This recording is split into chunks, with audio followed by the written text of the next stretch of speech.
Okay, ladies and gentlemen, how do you get a super diverse country to be unified in a democratic style government? That's Nigeria. All right, Nigeria is how do we create a country that's just has enormous amounts of differences all over the place. First of all, a little population. Notice we have a very young country here. The top of that pyramid is not heavy at all. So life expectancy is lower in Nigeria. It is the most populous country in Nigeria, and it has all that youthful energy. Now, being a young country has benefits. That means you're going to be more dynamic.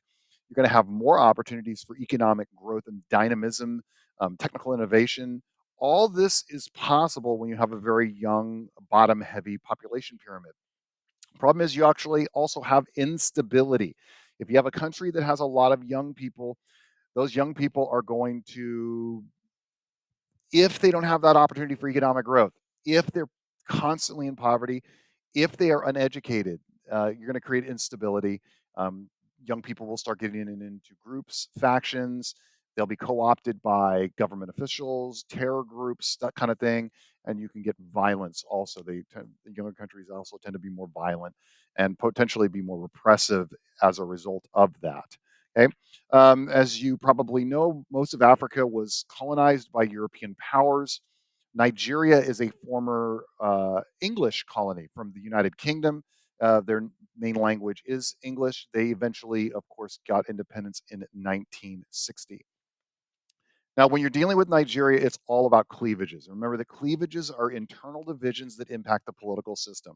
Some primary cleavages are ethnicity, religion, region, even like urban versus rural would be an example of kind of regional, and of course, economic class.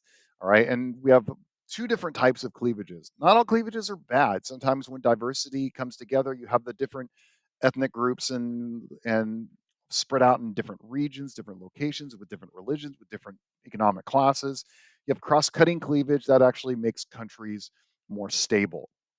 It's when you start getting cleavages that actually group together and have a multiplying effect on creating tensions in society. So we have ethnic group A, they are in the north, they are urban, they are Muslim, and they are rich. We have ethnic group B, they are in the south, they are rural, they are Christian, they are 100% poor. Well, then while you have these divergent groups that are going to probably end up clashing because they are so different. So which country is more stable? Blue country is going to be more stable. This one's rife for some possibilities of violence. The main cleavage, of course, is ethnic. There's over 200 tribes in Nigeria. Our focus is on four: the House of Fulani in the north, the Yorubans right here, the Igbo, and then the Ija along the Niger Delta. Primary cleavage number one, ethnic. Of course, the country is made up of states. It is a federal system, so therefore, states and the central governments share power. Abuja is the federal district, much like Washington, D.C. and Mexico City. It is not a state, it is a federal district. It is the capital. It is intentionally put in the middle of the country in the late 90s to make sure that it is the split between a more Muslim north and a more Christian south. Lagos, excuse me, is the commercial capital of Nigeria, and of course, you have the Niger Delta right here. North, Muslim, House of Fulani, poor, okay, and more rural. The South, wealthier, Christian, Yoruban, Igbo, Ija, and um, and more urban, basically. Okay, still, it's mainly an agriculturally based society as it is. You have poverty. Obviously, the farther south you are, the less people you have living in absolute poverty. The farther north you are, the more people you have living in absolute poverty. Which it's not a mistake that terrorist groups are more common in the northeast because it's the poor region of Nigeria. Obviously, religion. The farther north you get, the more you will have Muslims. To the point to where when you get to the states along the border in the north, you're going to have Sharia law instituted locally and by state governments. The farther south you get, the more Christian you get. Do these groups conflict? Sometimes they do. It's not usually about religion, it's usually about ethnicity or politics more than religion. But there can be conflicts between these two groups. So the British were the original colonizers of Nigeria. They tried to set up a British style of government with kind of a fake parliament. Now, this is the classic thing where the people that are closer to the points of political power are going to be seen as loyalists, and the people away are going to be seen as almost like savages that refuse to be tamed. So in the South, they were seen as Nigerian loyalists to the British, the North, much less so. Therefore, the South was ruled more democratically, and the North with much more of an iron fist to get people to kind of bow to the rules. So in 1960, when the country becomes more independent, you have problems here. First of all, a republic is usually seen as a democratic era, and that democratic era starts in 1960, where there's an establishment of a Westminster style parliament like the UK. But of course, the Northerners, the House of Fulani, actually win because they have much, greater desire being under authoritarianism to get out there and take power. And what do they do when they take power? They immediately, we're going to make the other tribes pay for um, being loyal to the British, and this eventually leads to a series of military coups that take place from 1966 up until basically 1999, with little tiny bits of democracy mixed in between. Um, the A huge thing that is still you're seeing results of it today was the Biafran Civil War. Basically, the Igbo in southeast Nigeria, sick of the House of Fulani and their aggressive, uh, overall government domination. They attempt to break away militarily in a civil war. It's a 3-year war. Over 1 million people died. And a lot of its impacts can still be felt again today. It was the first time I remember watching on television, like the idea of starving African children. Saw it on your nightly news, and it was a big deal. It was a very violent, nasty civil war. There are still movements to secede. Mossab, which is the movement for actualization of the sovereign state of Biafra. The Igbo are still working now, more politically driven than militarily driven, but it's still kind of an aggressive push to liberate themselves. The Ija also have political movements to break away from the government, which is seen as kleptocratic and corrupt in the Niger Delta. The Third Republic goes from 1986 to 1998. You might see these two people, Ibrahim Babangida and Sani Abacha. It is the beginning of political, uh, really super nasty aggressiveness and economic reform. So Ibrahim Babangida comes in, eliminates all political parties, basically says we're done with even a fake idea of democracy. It's just straight up dictatorship. But he also begins something called structural adjustment, where the IMF, the World Trade Organization, come in and say, you want to join globalization, you want to bring your country more into free markets, we'll give you loans. And of course, they have the oil in Nigeria, and so they jump into becoming a much freer society. You start seeing a little bit of economic growth go, but then politically it just gets more and more oppressive. Nigeria becomes an economic power into the late 1980s, and Sani Abacha comes to power and just really commits a whole lot of massive human rights abuses. Now, Nigerians don't necessarily take this sitting down. There's actually a very big, thriving civil society during this time that kind of rises up and pushes back. So you get like Ken Saro-Wiwa, who is writing books and talking about how Shell Oil and the Abacha regime is insanely corrupt. You have Fela Kuti, who creates the beginnings of Afro beats and then brings politics into a lot of his music, and that becomes super popular in Nigeria. So it's not like people just kind of like put their head down and took it. There wasn't a real active push, which is why eventually it becomes more of a democratic state. The Fourth Republic is now 1999 to present. 1999 is the cutoff date from when Nigeria goes from a authoritarian regime to a democratic regime. It does have a federal system, but it really doesn't function very well. The states themselves governmentally are very weak. The central government is much more powerful, even though it is considered a shared federalist style um, government. Military rule for so much of its history made the executive branch incredibly strong. So the most like there is separation of powers here, and the Supreme Court can and does occasionally work, but the executive is by far the most powerful branch of government in this because historically it's been a dictatorship. Um, there is not much rule of law. A lot of it is super corrupt. You have what's known as prebendalism. It is a patron-client relationship, but is based on ethnicity. It is almost ingrained that when you take power, you're going to grant favors to those of you that are similar ethnicity. So the corruption is, and it is clearly corruption, but that when your ethnicity takes power, then all the favors and all the benefits are going to go to that ethnicity because you're of the same kind of family. And so you don't have this feeling like we're doing everything here for Nigeria, and that's so there's just this constant churn of corruption that occurs within Nigerian society. And you're not seen as Nigerian. I mean, the idea of being a Nigerian, we call them Nigerian because we see the political borders, but there's a communal part of like your tribe, your ethnicity that overwhelmingly goes above and beyond the idea of being a unified country. Okay. And so this creates a huge problem with corruption. It's why Nigeria is one of the most corrupt governments out there, even though it is a democratic state. Okay. There are 36 states in one federal territory. That is Abuja, the capital. There are state and local governments. There's nearly 800 local governments around Nigeria.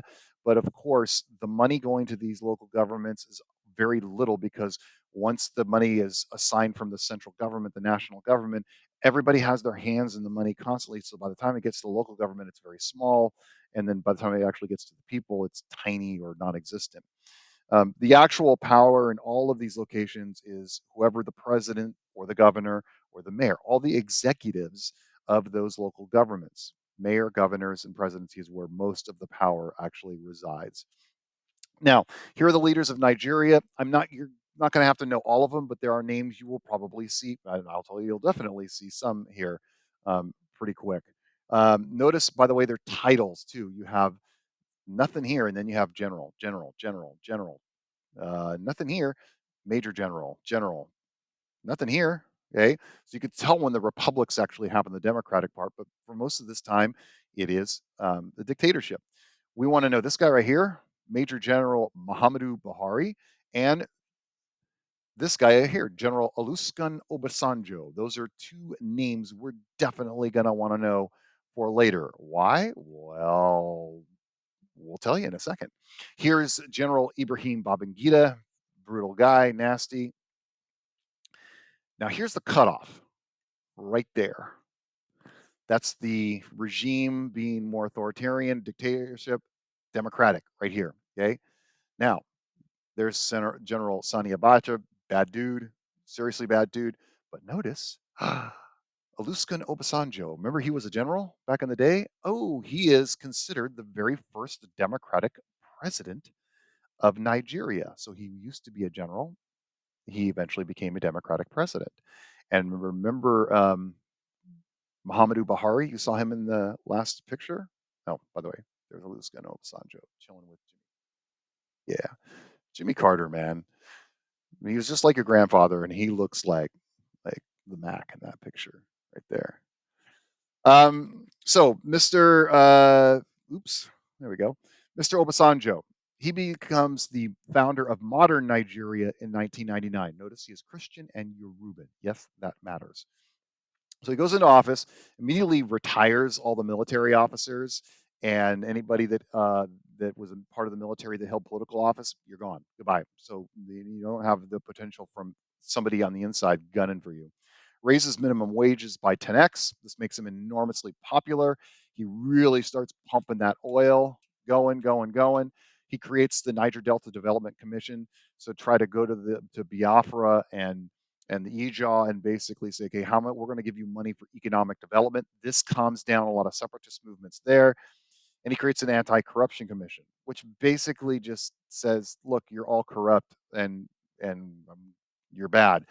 But it also hides the fact that he's taking money from Shell and he's really corrupt too, because that's how Nigeria works. All right. Now, the executive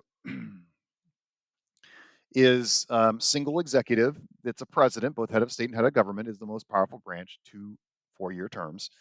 Notice, going from Olusegun Obasanjo, you have Umaru Yar'Adua. He is Muslim and Fulani. You have Goodluck Jonathan. Yes, that is his name. He was a Christian, Ija. And remember, this guy was a general, Muhammadu Buhari. He was Muslim and Fulani. And he, in 2022, termed out of office. Current president is Bola Tinubu. He is Muslim and Yoruban. So you can see how he might have won the election because he's got the Northerners being Muslim and Southerners being Yoruban, and he was also mayor of Lagos, which helps him get a large contingent there. Basically, standard duties of a president: he signs and vetoes legislation. Now, the part of the cabinet, of course, is his cabinet ministers must actually come from all 36 states, and this is known as federal character. Like the government, the cabinet has to have a federal character. So every state has one member in its cabinet. Okay. And again, he is the head of government and the head of state. And again, overwhelmingly the most powerful of all parts of government. Elections are first past the post. There is a lot of fraud. So they are free and fair, but it is not unusual to have intimidation at the polls. Physical violence happened in the 2022 election. So, realize that it's kind of a disorganized thing. They have the Independent National Electoral Commission. This is an independent part of independent from the government that is there to make sure that elections are free and fair. So it does have a mechanism to try to make sure that elections work well, and it is one of the first ones that will tell you no, that wasn't, that we should have done better during our election. So it is a legitimate thing to help maintain free and fair elections. Now, the candidate that wins must get at least 25% of the vote from 2/3 of the states, or they do not fit the requirement of winning. And of course, Bola Tinubu, Muslims, so you get some of that north, and then Yoruban, so you get some of that south. And we can see our recent elections. So you have Bola Tinubu in the blue. So you got these few northern states here. You're Yoruban, so you're probably going to collect a lot here. He did not get Lagos because Peter Obi, who was a young, very vibrant, energetic candidate, and kind of shocked people and got a decent amount of the vote. The bureaucracy, trying to run things, it's inefficient. It's insanely corrupt. Government, civil service can't do the jobs. The people that actually get the jobs are usually based on patron clientelism, prebendelism, like who you know. Um, the government is huge. Like there's just a massive amount of jobs out there for people to suck money out of and not actually get anything done. So this is one of the problems of having a corrupt bureaucracy. You have people working, but they're not working. They're just collecting a paycheck because they know that they're not going to lose their jobs because they're of the same ethnic group. Um, the military is kind of part of the problem. The military is often seen more of a predator than an actual protector of the people. And the president, commands the military, but the president has to actually basically see the military as a separate entity, almost like a fourth branch of government. Because the military, there could be a general out there who just wants to throw a coup and say, this democracy thing doesn't work anymore. That's how it used to be before 1999. So there is almost has to be some kind of working relationship with the generals in regards to the military. The military is way heavy-handed. They will not have a problem killing civilians to try to get to terrorist organizations, um, and they are not known as being one of the most loyal and protective of the people group out there. The legislature is bicameral. It's very similar to the United States Congress in its overall makeup. It is called the National Assembly, and you can make bills in either house. There is the Senate, which is the upper house, done by first past the post, 109 senators, 4-year terms. You have the House of Representatives. It is the lower house. Again, also first past the post, 4-year terms, 360 representatives to representing smaller districts. The judiciary does exist. There is judicial review. In theory, it is super, super weak. They are responsible for interpreting laws according to the 1999 Constitution. Both federal and state have their own court system. The Supreme Court of Nigeria is the highest court. Yes, it does work. This is not like Russia, where in theory they have it, in practice they absolutely don't. It's just super weak in this country to push back against the president and the executive, which is clearly stronger. There are two types of law that are really enforced here. That is common law based on past precedents, and of course, in the north, you have Sharia law, Islamic fundamentalist law, which is very, rigorously put it into place. The Constitution was created in 1999. It helped create the current democratic institutions. Remember, Nigeria before 99, dictatorial, generals, nasty. After 99, democracy. There are three primary political parties. There is the People's Democratic Party, the PDP. These are a centrist free market party that was in power for a lot of the early 2000s. Most of you're going to see political parties are going to be more socially conservative because this is a more religious country. So if you're looking for, you know, people like modern liberal, small L liberalism, you're not going to find that in this country because it's a very religious country, Christian and Muslim. But religious freedom and state autonomy is a big driver of the PDP. The All Progressives Party, or the APC, is the largest party. It is the party that is currently the party of the Senate, the House, all the most of the governors, and the president. It is more economic regulation of government, more centralized government, not as much state autonomy. Again, also socially conservative. The new uh, political party that just popped up. This is Peter Obi. A lot of people thought he was going to win. That he had this really big, like super drive. You might compare him not like necessarily ideologically, but you'd compare him to maybe like uh, Alexandria Ocasio Cortez, like somebody who was young. Young people were really passionate about him. European style social democracy, government regulation of the economy, a lot of safety nets, and kind of social justice. Um, did not, of course, win the election, but a lot of people think in the future, possibility definitely, that Peter Obi will be returning to Nigerian politics. Um, Obviously, business and government leaders, a lot of their, the people they recruit to work for them are going to be based on corruption, similar to China and Mexico. Use oil money to pay off people, and then that is called prebendalism. A lot of government grants basically come through, your gifts from people that are congratulating you for doing a favor for them. All right. So again, pretty like a lot of it's corruption, prebendalism, very important to know. Um, Parastatals, of course, we've seen this in Mexico. Basically, a corporation that's privately owned, and the Nigerian Petroleum Corporation is a parastatal. The executives are usually put into place based on, if you know the president, and um, so they serve between the contact points between the government and the actual business interests. So the parastatal isn't necessarily technically nationally owned, but it basically is. It's not totally privately owned in theory. The Nigerian National Petroleum Corporation pretty much runs the oil industry in Nigeria.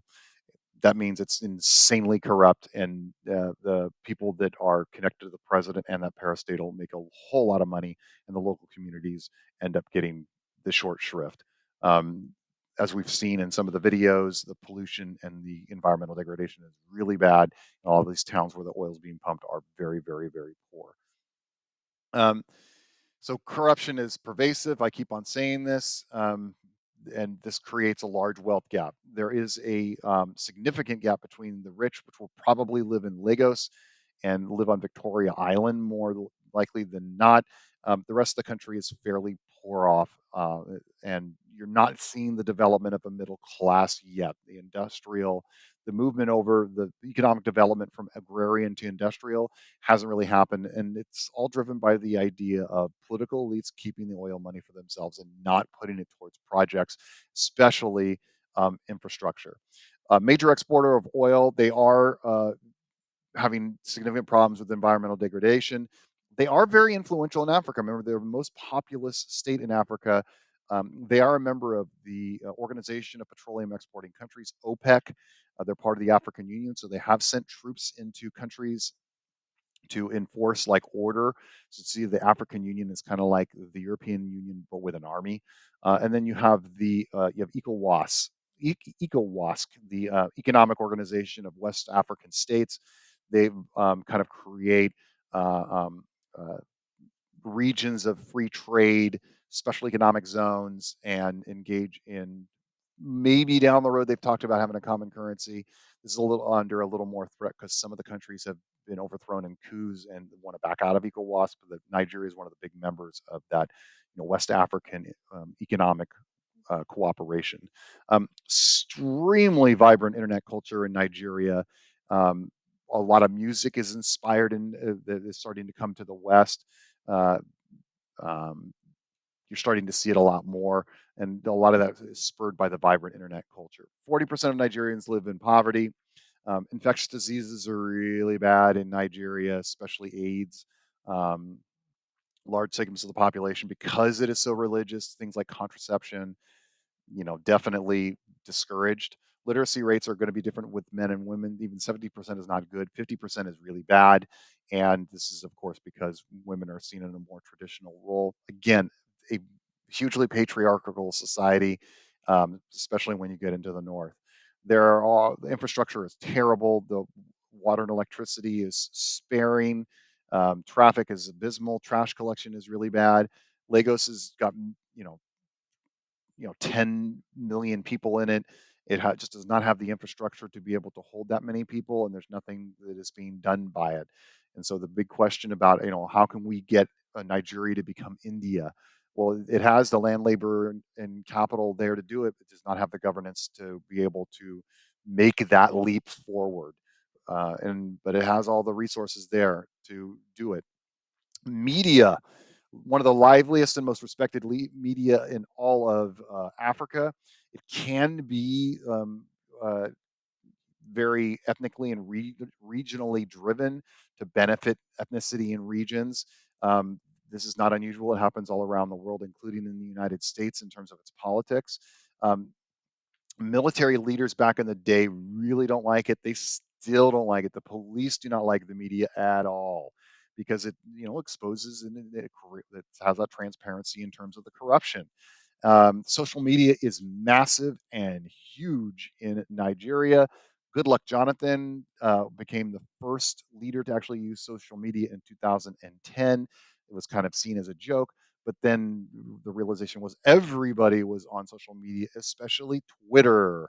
And of course, when you had the End SARS movement pop up, and which we'll talk about here in a second, Muhammadu Buhari was banned on Twitter because he talked about one of the movements kind of re-triggered the push for secession in Biafra and the Igbo, and he threatened the military kind of deaths during the Biafran Civil War. Um, Twitter banned him, and so he banned Twitter. And for the span of about 6 months, there was no Twitter, and people in Nigeria went nuts. The free speech and internet social media presence is, yeah, that big. They're really into it, and eventually he had to pull back on the ban. A couple of important protests and demonstrations in 2014. In the northeast corner of Nigeria, there is a Muslim fundamentalist group called Boko Haram. They are still active. They kidnapped about 300 schoolgirls. They went into a school and basically kidnapped them all, took off into the jungle. I think about 90 of them were released or escaped. The rest were sold into slavery or used as part of the organization. Some died, but this Boko Haram is basically leads kind of these crusades around northern Nigeria, destroying any kind of Western ideas. So like they'll stop immunizations, they'll stop girls from being able to be educated. Very strict fundamentalist Islam. They believe that fundamentalism needs to be brought back into Nigeria. This the Chibok girls, as they were called, was seen internationally. A lot of like Michelle Obama started a whole hashtag about the Chibok girls and got a lot of international exposure to it as well. The NSARS movement started in 2017, where the government created an anti-robbery squad that just simply went around and did whatever it wanted to do, murders, rapes, general abuse of power, and it uh, people took to the street. Eventually, there was a shooting where police killed about 7 or 8 people, and but the overall streetwise protest eventually made it so NSARS had to be stopped. All right. Um, Currently, there is a significant conflict between herders and farmers. And again, this has to do with the coinciding cleavages. Most of the people in the north are herders because there's not a lot of farmable land because you're getting up into the Sahara Desert the farther north you get. So this is very dry, arid conditions. When you get down here into the middle of the country, much better conditions for farming. Well, you have Muslim, herders that are walking into Christian, and they're not, and most of them are House of Fulani, and they're going into regions that have farming in them to find more food because it's so dry up here. So they're wandering into Christian, different ethnic tribes, now farmers. So you have this other cleavage, and it's creating really violent clashes between herders and farmers. It's led to a lot of like kidnappings of families and exchanges for money. Kidnapping is really common in Nigeria in exchange for money. It's a way it's seen as an income driver. But this is kind of like the most current conflict that is going on. So you have all these, you know, cleavages that exist and they coincide with each other. You have the Aruba, Igbo, Hasafalani, and Ija. You have the wealthier South, poor North, Christian South, Muslim North. You have Boko Haram versus the military, both sides killing civilians. You have attempts at breaking away, Boko Haram wanting Northeast Nigeria to become fundamentalist, Biafra for the Igbo, the Niger Delta for the Ija, more indigenous. You have the herders versus the farmers. And this is just on and on and on. How do you get this country to become more Nigerian? Or is it just going to fall apart? Because there's a point to where people say, well, this whole constitution democracy thing ain't working. And what unifies people together? Dictatorships. All right. So that is Nigeria. A whole lot of different nations, a whole lot of coinciding cleavages wrapped together in one political state.